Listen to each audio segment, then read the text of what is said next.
नाम जपत प्रभु कीन प्रसादु, भगत शिरोमणि भय प्रहलादु। रामचरितमानस में आया है। गोस्वामी तुलसीदास जी महाराज ने जब रामायण लिखी तो फिर आकलन किया गया कि कौन ऐसा भक्त है जो इन भक्तों का शिरोमणि है। तो वहां पर नाम आया प्रहलाद जी महाराज, भक्तों के शिरोमणि। भक्त तो बहुत सारे हैं और हर भक्त ने अपने अपने हिसाब से भगवान को याद किया और भगवान ने कृपा भी की। लेकिन इन सारे भक्तों के जो शिरोमणि हैं वो हमारे प्रहलाद जी महाराज। कारण क्या है? अनुकूलता में अगर हमने भजन कर लिया और भगवान को प्राप्त कर लिया, ये बहुत बड़ी बात नहीं है। घर छोड़कर हमने जंगल में जाकर तपस्या कर ली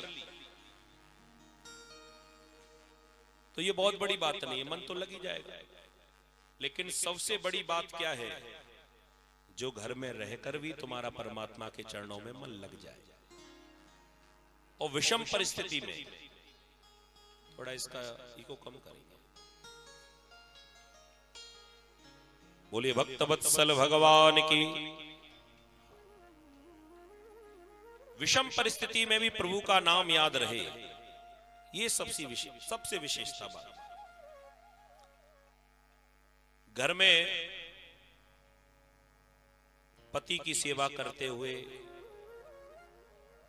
बच्चों की सेवा करते हुए, सास ससुर की सेवा करते हुए, घर गृहस्थी का पालन करते हुए धर्म के साथ, और इतना सब कुछ करने के बाद भी और फिर भी हमारे पास भगवान के लिए समय है, ये तुम्हारी तपस्या ही है। ये तपस्या से कम नहीं है। और जिनके पास घर ही नहीं है, पूरा परिवार नहीं है और अकेले में एकांत में बैठकर भगवान का जो भजन कर रहे हैं, तो जंगल में जाकर भजन करना, प्रभु को प्राप्त करना, ये कोई बहुत बड़ी बात नहीं। प्रहलाद जी महाराज कहते हैं चाहे कितना भी संकट जीवन में आए, लेकिन प्रभु मैं आपका नाम लेना नहीं छोड़ सकता। हम में और प्रहलाद जी में क्या अंतर है जी? भक्त तो हम भी है भगवान के, लेकिन हमारे जीवन में जब कष्ट आता है भगवान को तभी याद करते हैं। लेकिन प्रहलाद जी महाराज चाहे सुख हो या दुख हो, हर परिस्थिति में भगवान का नाम याद कर रहे हैं। और विश्वास भी है। सबसे बड़ी बात है विश्वास। अगर विश्वास नहीं है, अरे भगवान तो छोड़ दो, किसी डॉक्टर के पास जाना और डॉक्टर ने इलाज किया और डॉक्टर के ऊपर ही हमको विश्वास नहीं है, तो चाहे कितनी अच्छी दवा खाते रहना, आप कभी ठीक नहीं हो सकते। और कहीं विश्वास करके हमने, कोई बहुत बड़ा डॉक्टर ना हो, कोई छोटा मोटा आस पड़ोस में ही रहने वाला, अगर उसने कोई धूल मिट्टी उठाकर भी दे दी, कह दिया कि ये बहुत बड़ी जड़ी बूटी है, इसको खाओ, और मेरी गारंटी है आप 1 महीने में ठीक हो जाओगे। विश्वास यदि कर लिया, वो दवा असर नहीं करेगी, लेकिन वो एक मिट्टी, एक धूल, भभूति कहीं से उठाकर दे दी ना, वो भी कमाल कर जाएगी। विश्वास करना पड़ेगा। प्रहलाद जी महाराज को विश्वास ही तो था, और विश्वास के कारण भगवान प्रकट हो गए। जिस समय दैत्य ने पूछा ना कि तेरा भगवान कहां है, तो प्रहलाद जी बार बार कह रहे थे कि मेरा भगवान हर जगह है। बेचारे भगवान भी टेंशन में आ गए कि मैं प्रकट हूं तो कहां से हूं, भाई कोई एक निश्चित जगह तो बताओ। प्रहलाद जी महाराज बार बार एक ही बात कहते हैं कि सर्वम खलविदम ब्रह्म, मेरा परमात्मा सब जगह है। भगवान ने कहा सब जगह तो हूं, लेकिन फिर भी एक निश्चित स्थान तो बता दे जहां से मैं प्रकट हो जाऊं। कहां पर है? हर जगह है। वो तो दैत्य के मुंह से निकल गया, क्या इस खम्मे में भी है? प्रहलाद जी ने कह दिया हाँ। भगवान ने कहा अब नो टेंशन, अगर यहां से बुलवाया गया तो मैं खम्मे से ही प्रकट होकर आ जाऊं। भगवान ने खम्मे से प्रकट होकर दर्शन दिया। और संत जन कहते हैं भक्त बहुत सारे हुए, पद गावत गीत वने को फिरे, पर वे पद सूर सो स्वाद कहां, पद तो बहुत सारे हम लोग सुनते रहते हैं, भजन हमने बहुत सारे भक्तों के सुने हैं, लेकिन ध्यान रखना जी, सूरदास जी महाराज ने जिन पदों का गायन किया है ना, ऐसा पद गाने वाला कोई दुनिया में दूसरा हो नहीं सकता। आप पढ़ के देख लेना, क्या सुंदर भगवान की बाल लीलाएं। सूरदास जी की भी कथा आएगी इसमें। ऐसे गजब के संत थे, हालांकि इनको कुछ दिखाई पड़ता नहीं था, और सूरदास जी महाराज बिना देखे ठाकुर जी की पोशाक का और सुंदरता का दर्शन करा देते, गायन पद लिखकर बता देते। ऐसे सूरदास जी पद गावत गीत अनेकों फिरे, पर वे पद सूर सो स्वाद कहां, झांझ मजीरा अनेक बजावे, पर मीरा सो अनुराग कहां। जो कीर्तन मीराबाई ने किया है, हम जैसे झांझ बजाने वाले का ही मिलेंगे, लेकिन जो कीर्तन मीराबाई ने किया है वैसा कोई और नहीं कर पाया। मेरो तो गिरधर गोपाल दूसरो ना कोई, जाके सिर मोर मुकुट मेरो पति से। और राम कथा बहुतों ने कही, पर तुलसी सी मर्याद कहां। ऐसे ही नरसिंह बसे हर खम्मन में, पर काढ़न को प्रहलाद कहां। बोलिए प्रहलाद जी महाराज की, भक्त वत्सल भगवान की। विश्वास जब होता है तभी भगवान प्रकट होते हैं, और यदि हमारे भीतर विश्वास नहीं है, कितनी भी भक्ति करते जाओ, अगर ये भक्ति विश्वास के साथ की जाएगी तो जल्दी हमारा काम हो जाएगा। हमें विश्वास करना चाहिए, और विश्वास ही नहीं है। विश्वास के साथ जो भी भक्त भगवान को पुकारते हैं, हमेशा भगवान आते हैं। ऐसे कई भक्तों के चरित्रों में एक सुंदर सी घटना हम आपको सुनाते हैं। बहुत पुरानी चर्चा है वृंदावन की। वृंदावन में एक महात्मा जी हुए हैं।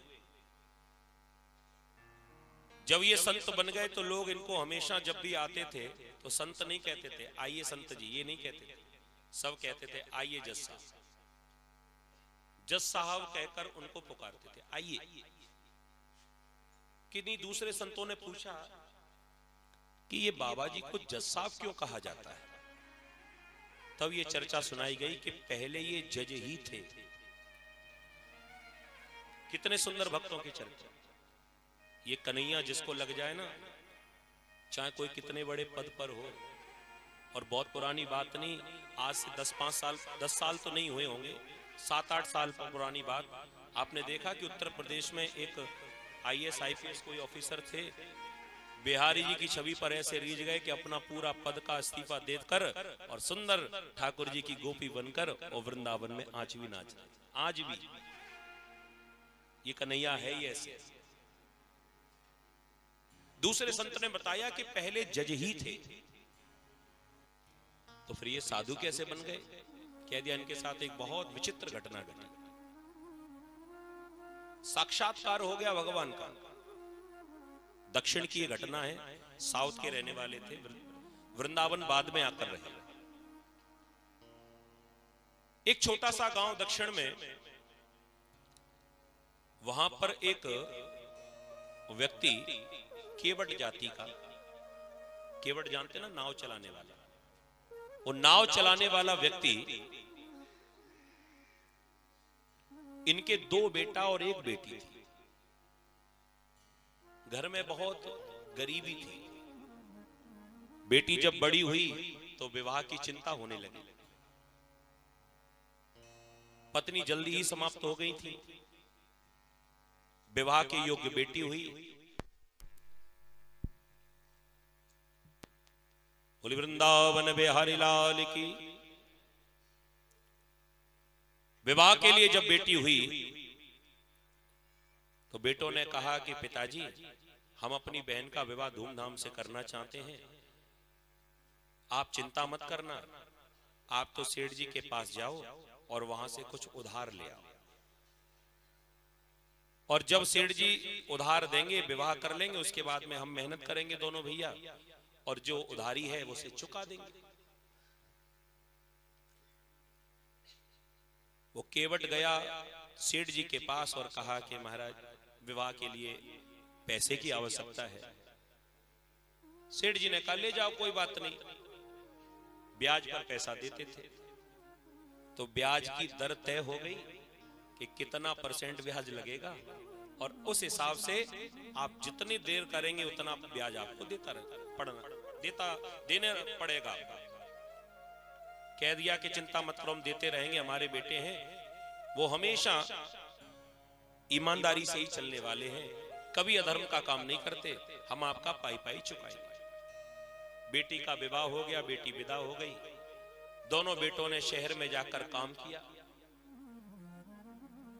बहुत पुरानी बात है, सो उस समय सेठ जी से जब उधार मांगा था तो 200 रुपया मांगा था, मात्र 200 रुपये। बेटों ने मेहनत की और धीरे धीरे धीरे धीरे सेठ जी का सारा पैसा चुका दिया। जब सारा पैसा चुकाया, घर से निवृत्त हो गए, बेटी का विवाह हो गया था, सोचा कि अब मैं यहां क्या करूंगा, घर में बच्चे चले गए शहर रहने के लिए, मैं गांव में अकेला रहता हूं। तो भगवान के मंदिर में जाकर रहने लगे, वहीं सेवा करते थे। रघुनाथ जी का मंदिर था, राम जी का, वहीं पर सेवा करते थे। और धीरे धीरे धीरे जीवन में इतनी विरक्ति आ गई, इतने भक्त हो गए कि हमेशा प्रभु का नाम जिह्वा पर रहता था। सत्संग में सुन लिया कि भगवान के नाम की ऐसी आदत हमको होना चाहिए, पता नहीं कब प्राण निकल जाए, और आखिरी समय अगर प्रभु का नाम ना निकला तो पूरा जीवन बेकार। सत्संग में कहीं सुन लिया। तो इस केवट को इतनी आदत पड़ गई कि हर बात पर रघुनाथ जी जाने, एक ही बात रघुनाथ जी जाने। धीरे धीरे धीरे धीरे समय बीता। आखिरी किस्त जब देने के लिए पहुंचे सेठ जी के पास, सेठ जी ने कहा आओ भैया, क्या देने आओ? कह दिया आखिरी किस्त है, आप हिसाब पूरा कर लीजिए। पैसा पूरा वापस आ गया, पर्ची पर बनाकर जैसे ही लिखा, हिसाब पाई पाई से चुकता हुआ। वो पर्ची उठाकर और जैसे ही केवट को दिखाई गई कि पढ़ो इसमें क्या लिखा है। अब केवट बेचारा बिना पढ़ा लिखा, उसे क्या पता था क्या लिखा। केवट ने कह दिया कि वो तो रघुनाथ जी जाने इसमें क्या लिखा है, मैं तो कुछ जानता नहीं। सेठ जी ने कहा पढ़ो तो इसमें लिखा क्या है। कह दिया मैं जानता ही नहीं, सब रघुनाथ जी जानते हैं। सेठ जी के मन में लालच आ गया कि पैसा और लिया जा सकता है, ये तो बिना पढ़ा लिखा, इसे कोई जानकारी नहीं है। सेठ जी ने कहा एक काम करो, तुम मेरे लिए पानी भर कर ले आओगे? हाँ ले आऊंगा साहब। वो केवट गया पानी भरने के लिए, जो असली पर्ची थी उसको तो छुपा दिया, दूसरी एक नकली पर्ची बनाई, उसमें कुछ भी ऐसे लिख दिया। पर्ची पकड़ा दी केवट को कि ये ले जाओ। प्रेम से अपने मंदिर पर सेवा करने लगा। हर बात में रघुनाथ जी जाने, रघुनाथ जी जाने।